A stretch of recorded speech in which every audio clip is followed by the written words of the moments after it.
ರೀಸೆಂಟಾಗಿ ಒಂದು ಮದುವೆ ಮನೆಗೆ ಹೋಗಿದ್ದೆ. ಟಿಫನಲ್ಲಿ ಪೊಂಗಲ್ಲು ಮತ್ತು ಈ ಥರ ಟೊಮೆಟೊ ಹುಣಸೆ ಹಣ್ಣಿನ ಗೊಜ್ಜು ಬಡಿಸಿದ್ರು. ತಿಂದಾಗ ನನಗೆ ಸಿಕ್ಕಾಪಟ್ಟೆ ಇಷ್ಟ ಆಗೋಯಿತು. ಸೊ ಟ್ರೈ ಮಾಡೋಣ ಅಂತ ಓನಾಗಿ ಟ್ರೈ ಮಾಡಿದೆ. ಆಲ್ಮೋಸ್ಟ್ 90-95% ಸಿಮಿಲರ್ ಟೇಸ್ಟ್ ಇತ್ತು. ನನ್ನ ಹಸ್ಬೆಂಡ್ ಕಡೆಯಿಂದ ನನಗೆ ಅಪ್ರೂವಲ್ ಬಂದುಬಿಡ್ತು. ಸೊ ಆ ರೆಸಿಪಿ ನಿಮಗೆ ನಾನು ಇವತ್ತು ಈ ವಿಡಿಯೋಲಿ ಹೇಳ್ಕೊಡ್ತೀನಿ. ಒಗ್ಗರಣೆಗೆ ಎಣ್ಣೆ, ಸಾಸಿವೆ, ಕಡಲೆಬೇಳೆ, ಕರಿಬೇವು ಹಾಕಿ ಫ್ರೈ ಮಾಡ್ಕೊಳ್ಳಿ. ಒಂದು ಈರುಳ್ಳಿನ ಸಣ್ಣದಾಗಿ ಹೆಚ್ಕೊಂಡಿರೋದು ಹಾಕಿ ಈರುಳ್ಳಿ ಎಲ್ಲ ಮೆತ್ತಗಾಗೋ ತನಕ ಫ್ರೈ ಮಾಡಿ. ಇದಕ್ಕೆ ಇವಾಗ ಒಂದು ಟೊಮೆಟೊನ ಸಣ್ಣದಾಗೆ ಹೆಚ್ಕೊಂಡಿದ್ದೀನಿ. ಎಲ್ಲ minimal ingredients and simple recipe. Tomato ಎಲ್ಲ ಮೆತ್ತಗೆ ಬೇಯೋ ತನಕ ಒಂದು ತಟ್ಟೆ ಮುಚ್ಚಿ ಬೇಯಿಸ್ಕೊಳ್ಳಿ.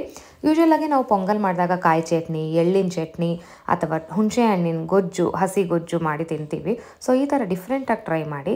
ಡೆಫಿನೆಟಾಗಿ ನೀವು ಇಷ್ಟಪಡ್ತೀರಾ. ಇದಕ್ಕೀಗ ರುಚಿಗೆ ತಕ್ಕಷ್ಟು ಉಪ್ಪು ಮತ್ತು ಅಚ್ಕಾರದ ಪುಡಿ ಹಾಕಿ ಇನ್ನೊಂದು ಸಲ ಮಿಕ್ಸ್ ಮಾಡಿ ಹುಣಸೆ ಹಣ್ಣಿನ ರಸ ಹಾಕಬೇಕು.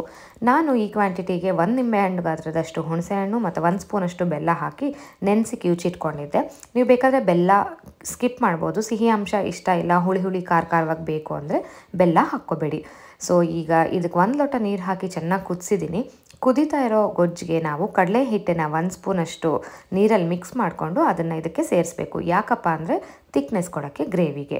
ಸೊ ಕಡಲೆ ಹಿಟ್ಟು ಹಾಕಿದ್ಮೇಲೆ ಚೆನ್ನಾಗಿ ಕುದೀಲಿ. ಲಾಸ್ಟಲ್ಲಿ ಸಣ್ಣಗೆ ಹೆಚ್ಕೊಂಡಿರೋಂಥ ಕೊತ್ತಂಬರಿ ಸೊಪ್ಪು ಸ್ವಲ್ಪ ಹಾಕಿ ಇನ್ನೊಂದು ಕುದಿ ಬಂದಾಗ ಸ್ಟವ್ ಆಫ್ ಮಾಡಬೇಕು. ನೋಡಿ, ನಿಮಗೆ ಗೊತ್ತಾಗುತ್ತೆ ಗೊಜ್ಜಿನ ಕನ್ಸಿಸ್ಟೆನ್ಸಿ ಹೆಂಗಿರಬೇಕು ಪೊಂಗಲ್ಗೆ ನಂಚ್ಕೊಳ್ಳೋಕ್ಕೆ ಅಂತ. ಸೊ ಅಡ್ಜಸ್ಟ್ ಮಾಡ್ಕೊಳ್ಳಿ. ಆ ಥರ ಇಂಗ್ರೀಡಿಯೆಂಟ್ಸ್ ಲಿಸ್ಟ್ ಬೇಕಾದರೆ ಡಿಸ್ಕ್ರಿಪ್ಷನ್ ಬಾಕ್ಸಲ್ಲಿ ಕೊಡ್ತೀನಿ, ನೀವು ಚೆಕ್ ಮಾಡ್ಕೋಬೋದು. ಸಿಕ್ಕಾಪಟ್ಟೆ ಚೆನ್ನಾಗಿತ್ತು ಫ್ರೆಂಡ್ಸ್. ಡೆಫಿನೆಟಾಗಿ ನೀವು ಇದನ್ನು ಟ್ರೈ ಮಾಡಿ ಹೇಗೆ ಬಂದಂತ ತಿಳಿಸೋದು ಮಾತ್ರ ಮರಿಬೇಡಿ. ನನ್ನ ವಿಡಿಯೋ ನೋಡಿದ್ದಕ್ಕಾಗಿ ಧನ್ಯವಾದ. ನಿಮ್ಮ ಸಪೋರ್ಟ್ ಯಾವಾಗೂ ನನಗೆ ಈ ಥರನೇ ಇರಲಿ ಅಂತ ಭಾವಿಸ್ತೀನಿ. Thank you.